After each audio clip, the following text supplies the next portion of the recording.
आज दिनांक 13 नवंबर 2022 को बरेली विकास प्राधिकरण की रामगंगा नगर आवासीय योजना सेक्टर 3 की अर्जित भूमि पर स्थित अवैध कब्जों को हटाने हेतु भूमि को कब्जा मुक्त कराया गया, जिसकी कीमत लगभग 75 करोड़ रुपए है। इस प्रकार प्राधिकरण द्वारा वर्ष 2007-2008 में लगभग 85 आवंटित प्लांटों की भूमि को 15 वर्ष बाद कब्जा मुक्त कराया जा सका है तथा 2 वर्ष के अंदर रामगंगा नगर आवासीय योजना में अर्जित भूमि पर अवैध रूप से अतिक्रमण किए गए कब्जों को हटाई हुए संपूर्ण भूमि को कब्जा मुक्त कराया गया है। बरेली विकास प्राधिकरण द्वारा रामगंगा नगर आवासीय योजना की अर्जित भूमि पर लगातार कार्यवाही करते हुए अतिक्रमण हटाए जाने का कार्य किया जा रहा है। इस क्रम में आज दिनांक 13 नवंबर 2022 को स्थानीय पुलिस बल एवं पीएसी बल के सहयोग से योजना के सेक्टर 3 में प्राधिकरण की अर्जित भूमि पर किए गए अनाधिकृत कब्जों को ध्वस्त कर भूमि को कब्जा मुक्त कराया गया है। इस कार्यवाही के दौरान प्राधिकरण की लगभग 20,000 वर्ग मीटर भूमि को कब्जा मुक्त कराया गया। इस भूमि का बाजारी मूल्य लगभग 75 करोड़ रुपए है। प्राधिकरण द्वारा इस भूमि को विधिवत अर्जित कर मुआवजा विशेष भूमि अध्यापित अधिकारी बरेली को उपलब्ध कराया जा चुका है और इसका कब्जा प्राधिकरण द्वारा लिया जा चुका है, किंतु अनाधिकृत रूप से भूस्वामियों द्वारा इस अर्जित भूमि का विक्रय कर पक्के भवन बना लिए गए थे। प्राधिकरण द्वारा इन भवनों को ध्वस्त करते हुए भूमि रिक्त कराई गई। कब्जा हटाए जाने की कार्यवाही के दौरान योगेंद्र कुमार सचिव, गौतम सिंह विशेष कार्याधिकारी, आशु मित्तल अधिशासी अभियंता, सहायक अभियंता प्रमोद कुमार गुप्ता, आर.के. चौधरी, अनिल कुमार, कवलेश्वर प्रसाद, रजत कुमार एवं समस्त अवर अभियंतागण एवं प्राधिकरण का स्टाफ तथा थानाध्यक्ष थाना बिथरी चैनपुर एवं पीएसी बल उपस्थित रहा। बरेली विकास प्राधिकरण की अर्जित भूमि पर काबिज अवैध कब्जेदारों द्वारा प्रतिमानवीय दृष्टिकोण अपनाते हुए पूर्व में इन अवैध कब्जेदारों को रियायती दरों पर प्राधिकरण के प्लाट प्राप्त कराने का अवसर प्रदान किया गया था। इन अवैध कब्जेदारों को बिना डाउन पेमेंट के 10 वर्षों में भुगतान करने की सुविधा भी प्रदान की गई थी। जो लोग प्लाट लेने के इच्छुक नहीं थे, उन्हें बार बार अनुरोध किया गया था कि वह अपनी वैकल्पिक व्यवस्था कर लें, ताकि अवैध कब्जों को हटवाकर आवंटियों को उन्हें आवंटित भूखंडों का कब्जा दिया जा सके। अवैध कब्जों के कारण पूर्ण भुगतान के बाद भी बड़े पैमाने पर आवंटियों को कब्जा नहीं दिया जा पा रहा था। बरेली के बच्चों के लिए सुनहरा मौका। पढ़ाई हमारे जीवन का एक अनमोल हिस्सा है। इसी को ध्यान में रखते हुए बरेली कोतवाली के सामने सरस्वती सदन में सभी प्रकार के पढ़ाई के कोर्स, स्टेशनरी की सारी चीजें 15% छूट पर दी जा रही हैं। नाम है आपका? मेरा नाम अमरदीप सिंह है। अरदीप सिंह जी, क्या कुछ कहना चाहेंगे इस विषय में? बच्चों को चिल्ड्रंस डे के मौके पर लगभग 15% ऑफ मिल रहा है फॉर ऑल स्टेशनरी थिंग्स। अच्छी बात है, क्योंकि अभी ऑनलाइन था तो लोग वैसे ही ऑनलाइन पढ़ के फेड अप थे, और जो बुक से जो नॉलेज गेन करने वाली बात है और जो मेमोरी वाली बात है, वो तो उसका कंपेयर ऑनलाइन वाले से नहीं कर सकते हम लोग। और ये अच्छा मौका है और काफ़ी अच्छी एक तो शॉप है, मैं पहले भी आता हूँ इस पे से, तो जो चॉइस की जो कलेक्शन है यहाँ मुझे ईज़िली अवेलेबल हो जाती है, तो मेरा हमेशा से प्रेफरेबल चॉइस रहता है। और काफ़ी अच्छी अच्छी इनके पास बुकें भी होती हैं। इस तरह से जिस भी साइड की अगर बात करें ना, अगर प्रिपरेशन से जैसे सिलेबस से हट के भी कुछ अगर चाहें तो यहाँ इजीली अवेलेबल हो जाती है। तो काफ़ी अच्छी बुक है और ये काफ़ी अच्छी पहल है कि इन्होंने 15%, मैं तो चाह रहा था कि आज से ही शुरू होता ही है तो हमारे लिए भी बेनिफिशियरी होता। चलिए, अच्छी बात है और होना भी चाहिए, क्योंकि आप देख रहे हैं कि एजुकेशन का क्या इंपॉर्टेंस है आज के टाइम में। और अगर इस तरह की अगर ऑफ़ें मिले इस पर भी तो काफ़ी अच्छी रहेगी, बच्चों के लिए भी अच्छी रहेगी और पेरेंट्स के लिए तो है ही।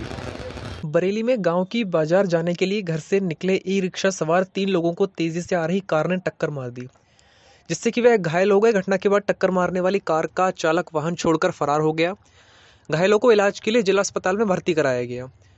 भमोरा थाना क्षेत्र के गांव बिछुरिया मोड़ पर रविवार सुबह हुई सड़क दुर्घटना में घायल भमोरा के गांव झिंझरी निवासी नंदराम, रोहित और गोपाल को आज सुबह जिला अस्पताल में भर्ती कराया गया, जहां उनके घर वालों ने बताया कि दुर्घटना के शिकार 3 लोगों को आज सुबह देवचरा की बाजार से खरीदारी करने के लिए घर से निकले थे।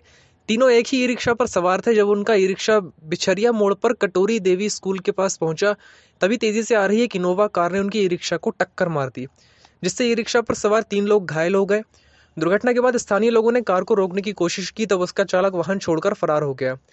दुर्घटना की सूचना लोगों ने पुलिस को दी, जो मौके पर पहुंची पुलिस ने दुर्घटना के शिकार तीनों लोगों को इलाज के लिए जिला अस्पताल भेजकर उनके घर वालों को सूचना दी और कार को कब्जे में लेकर उसके चालक के विरुद्ध कार्यवाही शुरू कर दी। कहाँ रहते हो? ग्राम जिंजरी। थाना कौन सा लगा? भमोरा। बताइए क्या हुआ जी, कैसी चोटें आई तुम लोगों को? ये लोग आज दोचरा बाजार करने जा रहे थे धान बेचने, तो उधर से काफ़ी रफ्तार से इनोवा कार आ रही थी, हरियाणा नंबर था उसका, तो सामने से भिड़ंत की थी उसने। अच्छा, चालक और कंडक्टर दोनों फरार हो गए, इन्हें काफ़ी गंभीर चोटें आई थी। क्या नाम है इनका? गोपाल, और दूसरे का? नंदराम की और रोहित। 3 लोग घायल हुए थे। कहाँ की बात है, कहाँ हुआ था? बिछरैया मोड़, ये लोग कैसे थे? टिर्री ई रिक्शा से। ई रिक्शा से। नेहरू युवा केंद्र में पसमानदा समाज सम्मेलन किया गया, जहां काफी संख्या में लोगों की मौजूदगी रही। कार्यक्रम में मुख्य अतिथि कैबिनेट मंत्री धर्मपाल सिंह ने कहा कि आयोजन के लिए बधाई देता हूं। उन्होंने कहा कि आज़ादी की लड़ाई हिंदू, मुस्लिम, सिख और ईसाई सभी ने मिलकर लड़ी है, इसलिए देश में सबका हक बराबर है। बीजेपी समाज निर्माण की लड़ाई लड़ती है, गाँव के गरीब, शहर के गरीब तबके को घर बैठे अधिकार मिलते हैं। कांग्रेस ने मुस्लिमों को ठगने का प्रयास किया है। उन्होंने कहा कि 2014 में भाजपा सरकार बनी थी और गैर कांग्रेसी सरकार में सबका साथ और सबका विकास हो रहा है।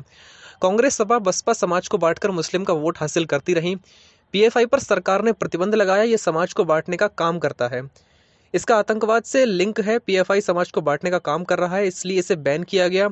कट्टरवादी विचारधारा को बढ़ावा दे रहे थे, मुस्लिम को गुमराह कर रहे थे। मोदी ने बैन लगाकर मुस्लिम को आगे बढ़ाने का काम किया है। स्वतंत्र प्रभार नरेंद्र कश्यप जी और हमारे राज्य मंत्री दानिश अंसारी जी, इनका महत्वपूर्ण उद्बोधन हुआ। समाज को कैसे आगे बढ़ाने का काम किया जाए। माननीय मोदी जी की नीतियां, माननीय योगी जी की नीतियां इस समाज को आगे बढ़ाने के लिए काम कर रही हैं। जो सुविधाएं, नागरिक सुविधाएं सभी को एक समान मिलने का काम इस समाज के द्वारा सारा विकास हो, ये सरकार ने प्रयास किया है। उसी प्रयास को में बंधकर, उसी प्रयास में विश्वास के साथ आज बड़ी भारी तादाद में, हजारों की संख्या में पसमानदा समाज के लोग यहाँ एकत्र आए। मैं उन्हें बधाई देता हूँ।